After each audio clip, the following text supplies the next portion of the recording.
Okay, I am back, ready to unearth this casting of my plaster hand. It's always really exciting to see how things turned out. It's a bit of a surprise.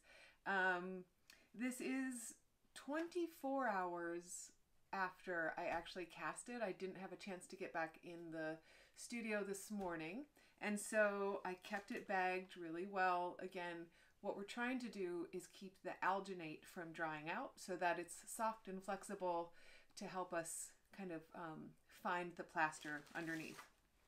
So I'm going to just take that away, and the alginate still is soft, and I actually checked on it a couple times throughout the day just to sort of make sure that it was going to be okay.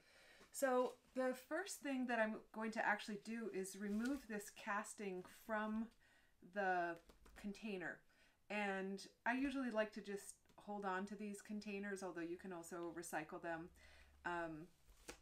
And if that were the case, you could just slice right through it and peel it out. But another trick is you can take one of those bamboo skewers and stick it in kind of along the sides. I think this is the front of my hand. I don't want to try to break any fingertips, so I'm kind of doing it just at the back. But I'm just trying to release some of that air where there was a little suction. And if you're kind of patient, you can usually get this free. You want to be careful not to squeeze this container too much. I did that in some of my practice pieces before and actually snapped fingers. So at the bottom here, I know that I can kind of release some air and it's not really a big deal. But eventually, if I get enough air around all of these edges, it will come free. So the process of removing this should be another one that's sort of like slow and steady. There we go. Rather than trying to rush through it, think about all the time you put into setting up your workspace, making the mold, casting the plaster, and all of those things. So don't rush this last stage. Okay. Whoa. There we go. You'll want to flip this over so you can see where your hand is positioned in the alginate. You can start digging with your hands gently or your loop tool.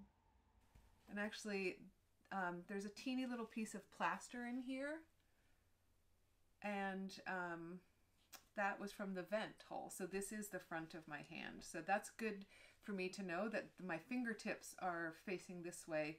The back of the hand is here. I can probably be a little bit more sort of forceful as I tear away the alginate off of the back of my hand.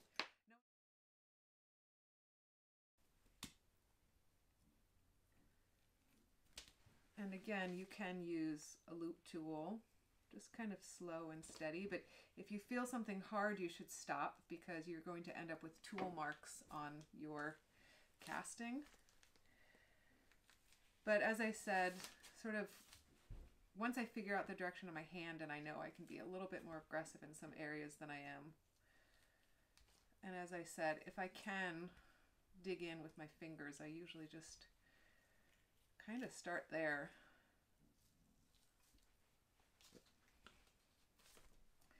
So these can all just be thrown away.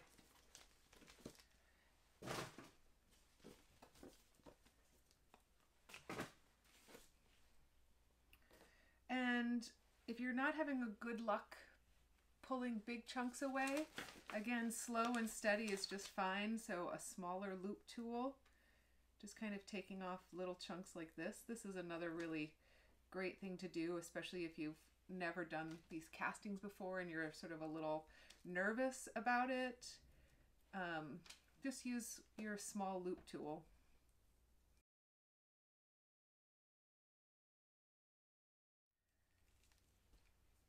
Oh, neat.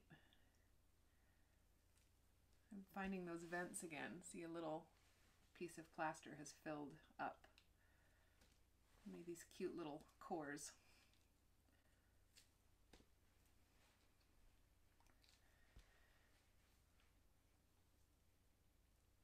So as I get closer to the fingertips,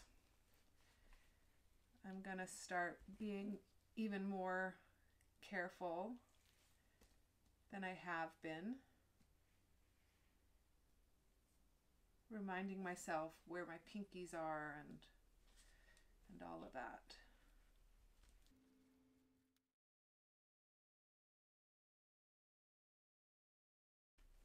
So I can sense myself getting sort of like really excited to find my hand, and so I'm kind of reminding myself to slow down a little bit. I've changed my tool so that that's another kind of cue for me to slow things down a little bit, to just be a little bit more conscious of what I'm doing. If you do break a finger, it will be okay. They can usually be glued back on. You will notice where the break is, and maybe it also becomes an interesting component to the piece, and it turns into something you can modify or change with the sculpture. Maybe you can make a new finger out of something else to add to it.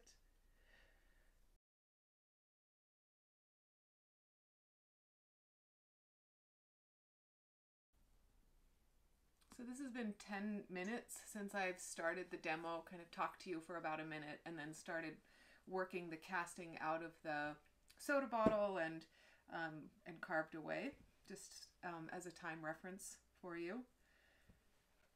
Again, you put so much time and energy into getting to this point. Just be patient.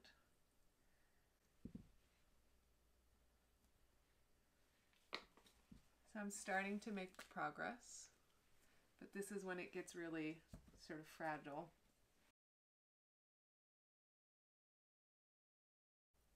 So because my fingers weren't connected, they're more prone to breaking. And so that's why I'm being even more cautious. And you'll also notice as you start kind of unearthing your hand from the mold, how much detail it picks up. It's really crazy. Skin, wrinkles, folds, nails. I've had nail polish on that was like, chipped and halfway washed, worn away. And I could see the nail polish edge in the casting. So it really picks up incredible detail.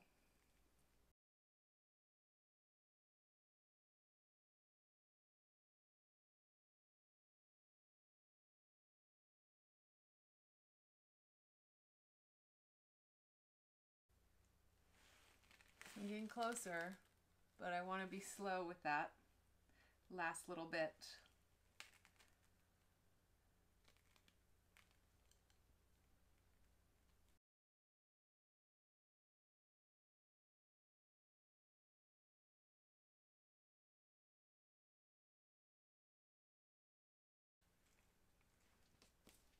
So sometimes in these smaller spots, I might just kind of try not to hit the plaster, but just kind of mush up the alginate. I don't know how to describe it. I'm just kind of like cross-hatching into it. I don't really know how to describe it, but just sort of loosening it up a little bit.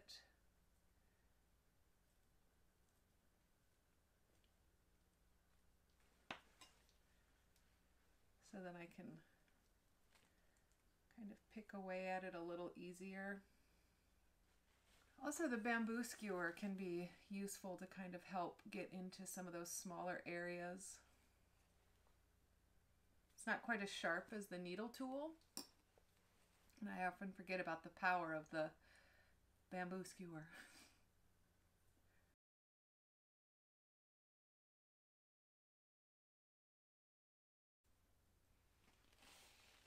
So we're at 17 minutes now. That's how long I've been sort of slowly plugging away at this hand. But you can see I've gotten pretty far at getting it taken care of, but I just got that last little bit inside. So I've made it this far. So patience, just continue.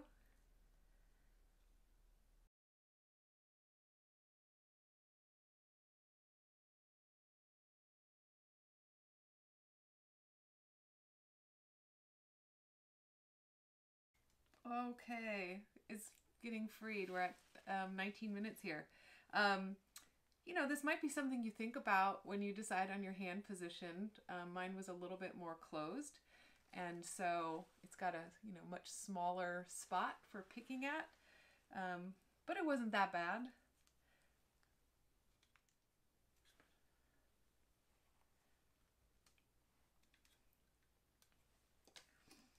So at some point you might need your needle tool to get in just to a few of those extra little nooks and crannies. Okay, so here's the casting. It's not too bad. It really picked up a lot of beautiful detail. I love the folds that happen on the inside of your hand when you sort of squeeze that together. If you also notice, like right here, I don't know if you can see this in here, I might try to show some photos of this, but there's a few little air bubbles on the surface, and that has to do with after I poured in the plaster and I went to tap the air out, there's air bubbles coming from down below, and some of them don't come up as fast, and as the plaster starts settling, then the bubbles can set along the surface of the form. But overall, just a little gathering of bubbles here. The rest of this looks like fully cast, and that's great. I don't often, always have that good of luck. We're mixing the plaster by hand. That's adding in air into the mixture. Okay, so the other thing is that, can you see this fingertip here? It has a bubble. And I can actually see the tip of the bamboo skewer was right next to the bubble. So it looks like what I did is I put the bamboo skewer at the lowest part of my fingertip rather than the highest part. So I still got a little bubble. If I had a little more plaster, I could probably fix that. If I had plaster bandages, I could cut a tiny little wad of plaster bandages. That's actually my preferred method for filling in bigger holes, is a tiny little wad of plaster bandage in a little water and kind of shove it into there, and then you can kind of sculpt that back by building it up slowly. But actually, like, it's not that visible, and it does stand. So some of the reasons you might want your scrubby or your sponge is that it could be useful if you have some sharp edges to either take your loop tool and kind of scrape off those sharp edges.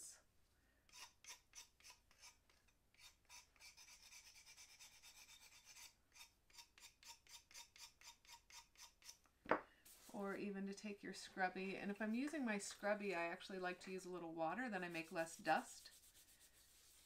And that will really smooth out the edge nicely. And if you did want it to balance on its own and it wasn't balancing, then you could adjust that by sanding it down. If you have one of these rasps, those can work really good for helping to shave down a form. But often if you do want to make something flat, the best thing to do after you've like adjusted the angle, if it's still rounded, is to lay your scrubby down and slide this across it, starting at the top and pulling towards you. Because if you go back and forth, you make the rock even more noticeable. Okay, so this is the plaster casting. One thing I was thinking as I was unearthing it was, 24 hours later, the alginate was still totally soft enough because I put the bag over it. And the longer that the plaster can harden or cure, the stronger that it becomes. So that's also useful so that you don't end up breaking your fingertips. So 3 hours is is okay.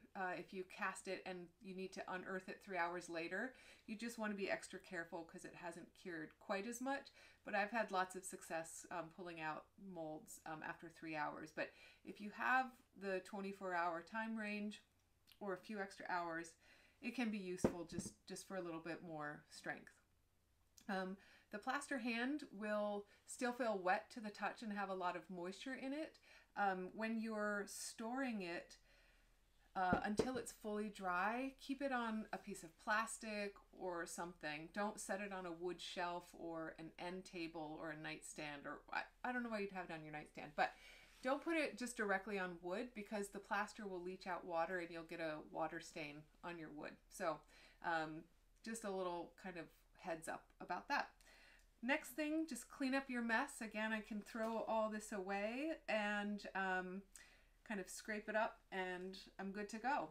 And now you have a hand casting. So great work.